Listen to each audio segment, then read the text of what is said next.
Okay guys, nandito ako sa labas. Dapat ihahatid namin si Sky sa kanyang school. Kaso nahuli ako sa paliligo. Naiwan ako nung mag-ina. Kaya nauna na sila. So inihatid na nung asawa ko. Ito na siya. Naiwan ako. Okay na si Sky? Okay, tara. Okay, nagdesisyon kaming mag-asawa na maglakad-lakad muna. Titingnan kaming Filipino restaurant dito. Okay, liliban tayo dito sa kabila at ititingnan lang tayong Filipino restaurant dito. Okay, so balik na tayo. Nakita na namin ni Mrs. yung Filipino restaurant pero maliit lang siya at hindi ganun kaganda. Kaya nilampasan na lang namin. So punta na kami dito sa mall.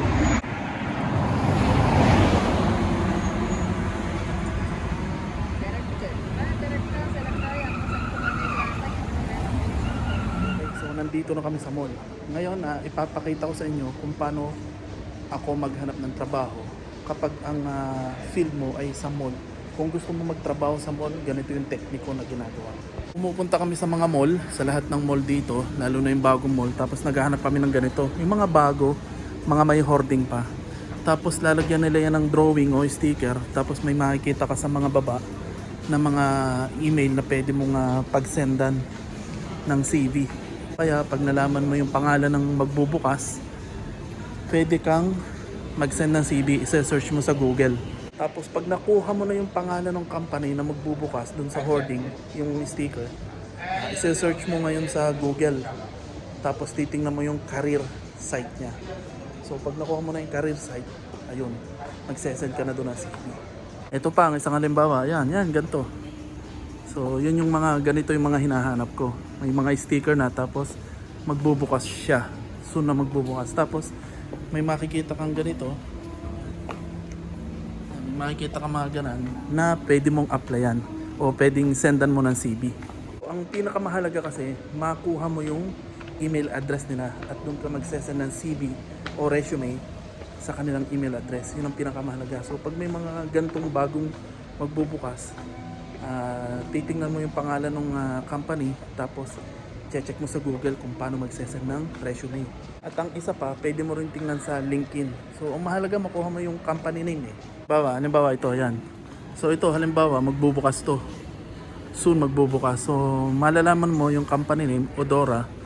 Sometimes may mga QR code. So yan.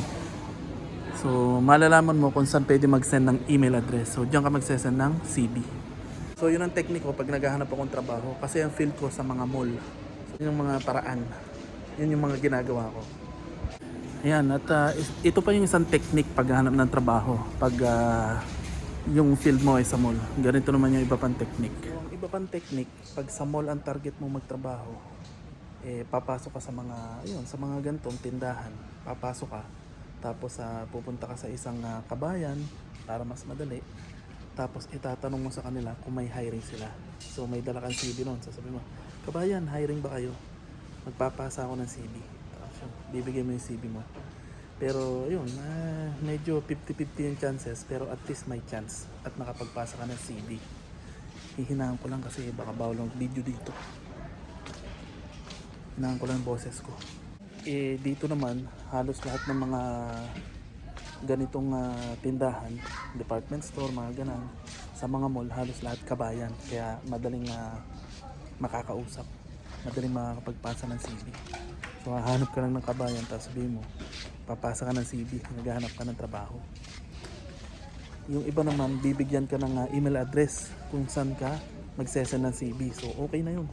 Basta makuha mo yung email address, makakapagpasa ka ng CV. Ang mahalaga, makakapagpasa ka ng CV. Yun ang pinakamahalaga. Yun ang isa pang technique.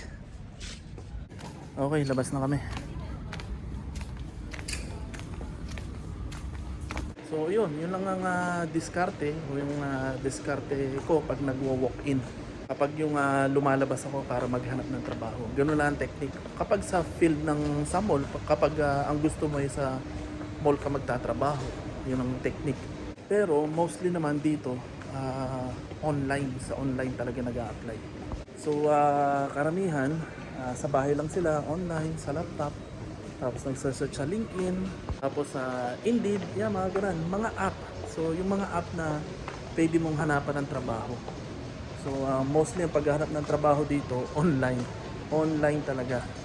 Unless meron kang connection o kakilala sa loob o backer kung tawagin sa atin at pwede kayo pasok sa trabaho.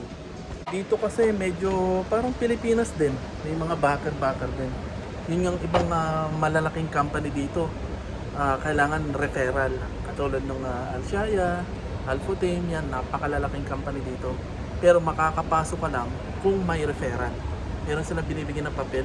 So, yung mga nagtatrabaho na sa kanila, binibigyan ng papel for referral, tapos i-refer ka. Tapos yung matatawagan ko for interview. Iseset nila yung interview para sa'yo. 90% na chance, may interview ka at matatanggap ka kapag may referral ka. Kasi na-experience ko na one time dun sa Marks and Spencer, natawagan ako through online. Tapos may mga kasabay akong referral, may mga papel sila. So sila rin yung natanggap. So parang nabaliwala yung interview, yung exam. Kasi yung mga referral, sila yung parang priority na matanggap.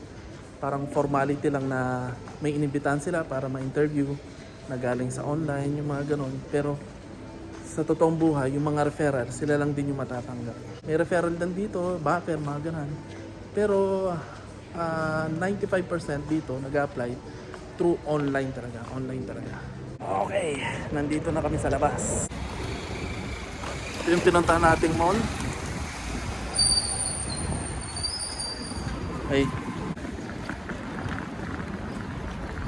Okay, so yun, pagkatapos ng journey mo, paghahanap ng trabaho at may tumawag na sa'yo, na-interview ka na, nakapasa ka na sa interview, okay na lahat-lahat, ipo-process na ngayon yung visa mo. Pag na-process na yung visa mo, mag-uumpisa ka na sa trabaho, okay na lahat-lahat. And then, magiging masaya ka na. Kasi makakapagtrabaho ka na, legal ka nang makakapag-work dito, sasahod ka na, makakapagpadala ka na sa Pilipinas. Ganun lang dito. Tapos na yung stress mo paghahanap ng trabaho. Once na natawagan ka at bibisahan ka ng company. Swerte mo pag magandang company yung napasukan mo. Kasi madami din ditong company, palpak o sablay o yung scammer. Kaya swerte ka pag napasukan mo, magandang company at malaking company. Maganda magpasahod at maganda yung benefit. Kasi marami din ditong manloloko eh. Okay, so pauwi na kami ni Mrs. Maya-maya, susunduin na namin si Sky sa school. So ito yun, pauwi na kami, maglalakad lang kami. Maganda pa naman yung panahon, hindi pa mainit.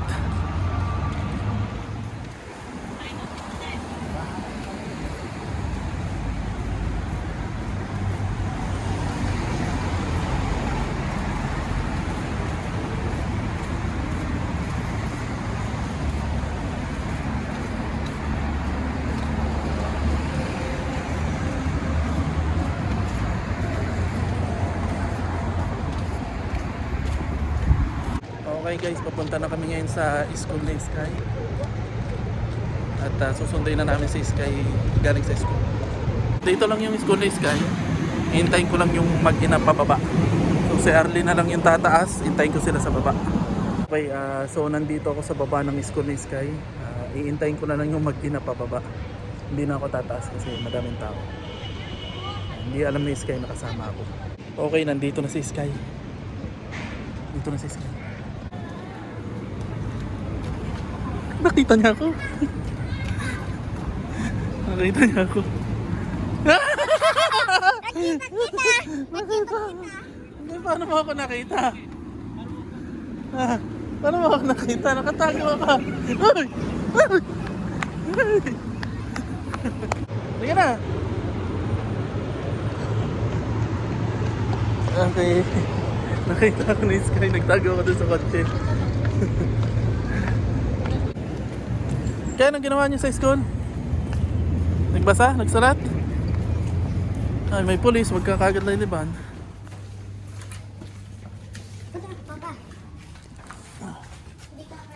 Okay, nandito na ulit kami sa bahay.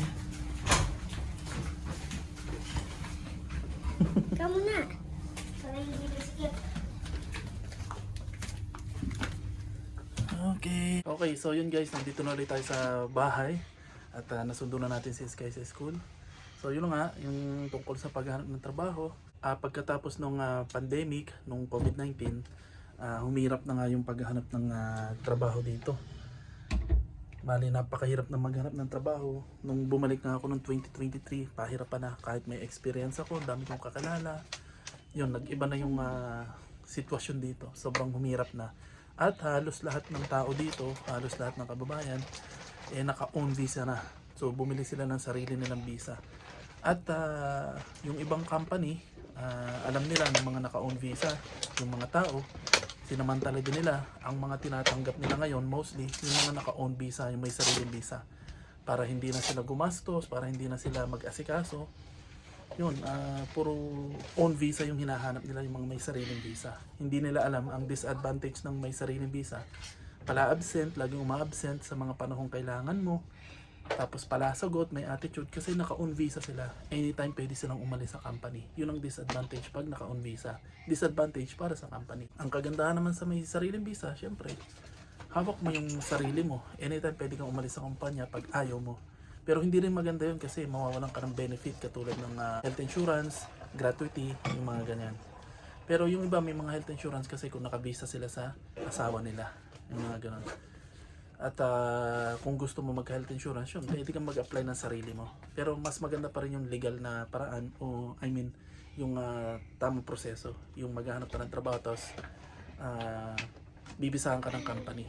Kasi yung iba ditong may sariling visa, medyo alanganin, medyo hindi maganda pag may sariling visa.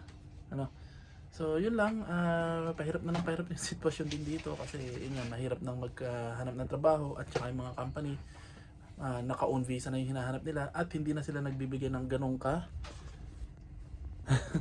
hindi na sila nagbibigay ng ganong kalaking sahod kasi alam nila na marami naghahanap ng trabaho and then dumami dito yung mga ibang lahi, let's say yung Africans before kasi wala masyado ditong Africans yung sila tinatanggap nila kahit napakababang sahod kasi yung equivalent ng pera sa kanila mataas din. So, yun, magagaling mag-English, tapos skill din naman, and then, yun nga, kahit napakababang sahod, tanggap din nila. Kaya yung competition, masyadong tough, masyadong mahirap.